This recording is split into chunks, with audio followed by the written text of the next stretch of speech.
Hey everybody, Questwise here, and today I'm going to break out of my normal routine of things. I don't generally talk about Dungeons and Dragons 5th edition. Um, it's not because I don't like the game. I actually really enjoy playing and running 5th edition. Um, but I feel like there's so many other channels out there that cover the subject way better than I ever could. And and I think that the reason I don't cover it as much is because um, I enjoy watching their channels as well too. And there's a lot of channels out there who cover Pathfinder and Fifth Edition, and they do it really well. And I wish them all the best. And so I basically let them do what they do best, right? But today I really want to talk about a product that I think is great. I think it is brilliant. I think every player who plays D&D should have a copy of this. That is the Essentials Kit. This is brand new, right? The D&D 5e Essentials Kit. And now I've been playing 5th edition since it hit the market. I work for a bookstore, and I requested that we get copies of the Player's Handbook, and they arrived the day that they were published. And I bought all the core books and most of the following books as they hit the shelves the day that they were published. I also picked up the beginner set, the $20 starter kit. It was cool. I appreciate what Wizards of the Coast are doing by helping to introduce new players into the hobby. It's something that I don't see a lot of other games do, especially games that produce big, massive hardcovers. I completely understand that our hobby is getting more and more expensive as time goes by.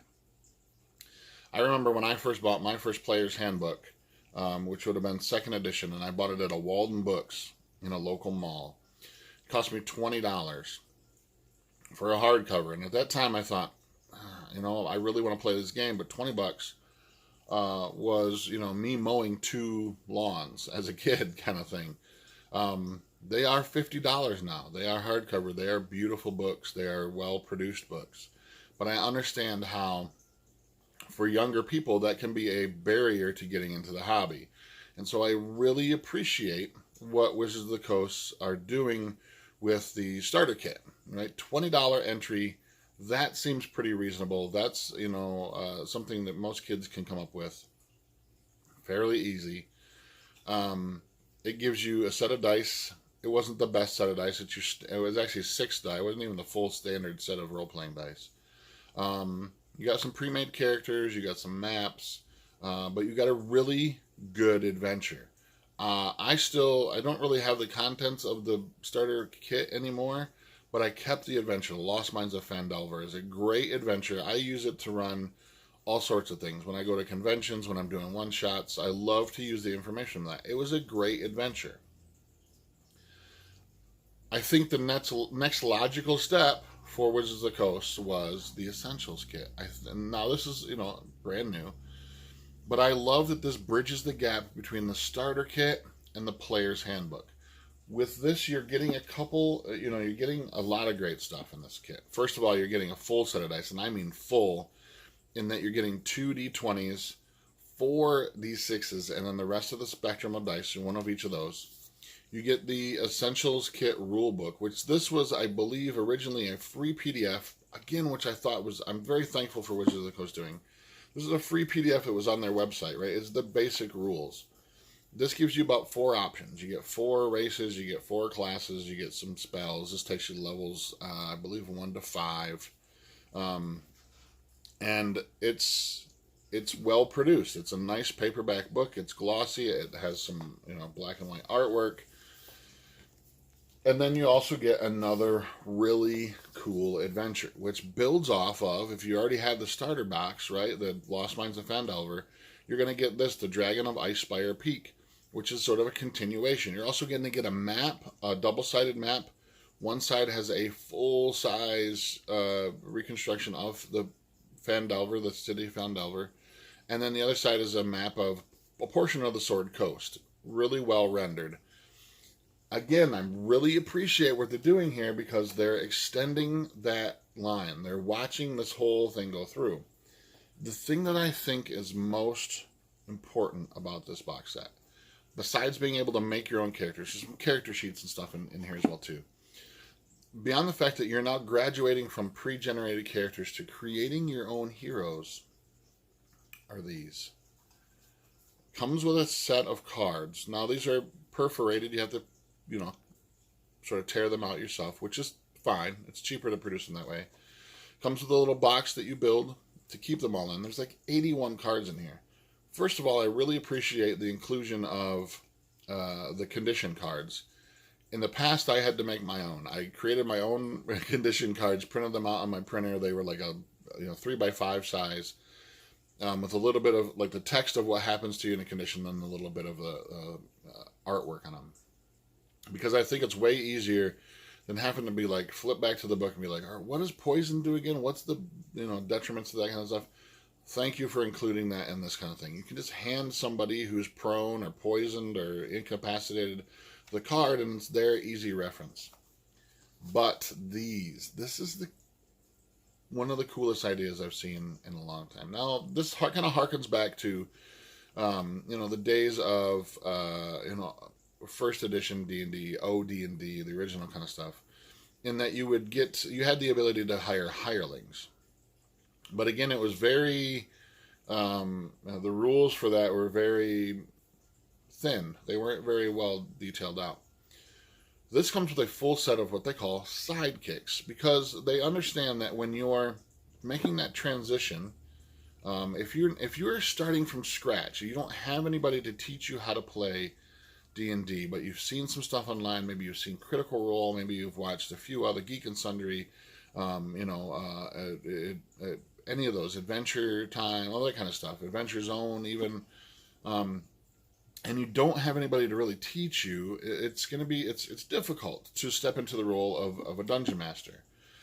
And you might only have one or two friends that you're teaching how to play, or that you're playing together. You're growing that sort of experience together. For me, I kind of went through that process. I knew, like, my uncle had played in the past, and he was kind of the one who had sort of told me about the idea. But I really sort of learned how to do this all by myself. If you only have a few friends, or it's just you and another friend who are trying out this concept, these make the game a lot easier. It's a dangerous world out there, and I always think of that when I see these. I think of that line from Zelda, right? It's dangerous out there. Here, take this. These are sidekicks. These are NPCs that travel along with the player characters to help them out. They are broken down into three classes. There's Warrior, there's Spellcaster, and there's Expert, which is the classes of the NPCs in the Dungeon Master's Guide, right? So you get people who can help you swing a sword. You have somebody who can... The Spellcasters can either be somebody who's casting Magic Missile, or they're casting Healing. They're kind of the cleric / wizard. And the Expert is like having a bard and or a thief with you as well, too, a rogue character.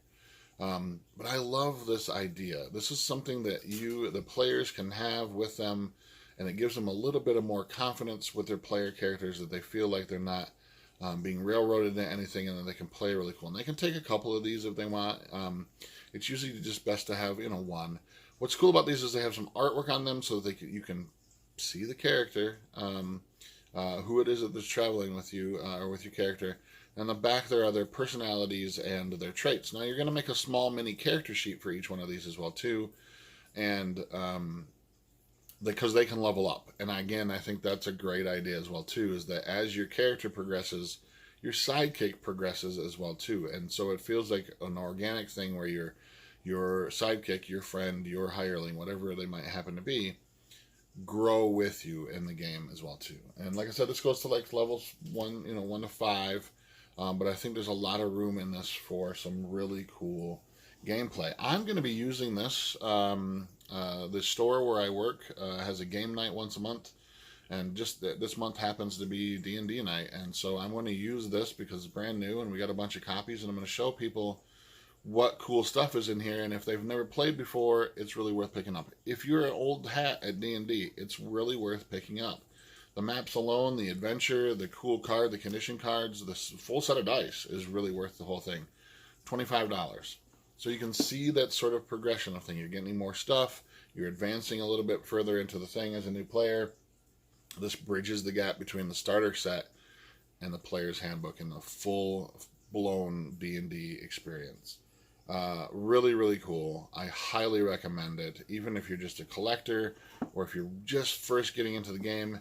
This is so easy to give as a gift. $25, give it to a birthday party, donate it to a local Goodwill. You know, like, this is a great concept of a box set, and kudos to Wizards of the Coast, because I think this is a damn good product.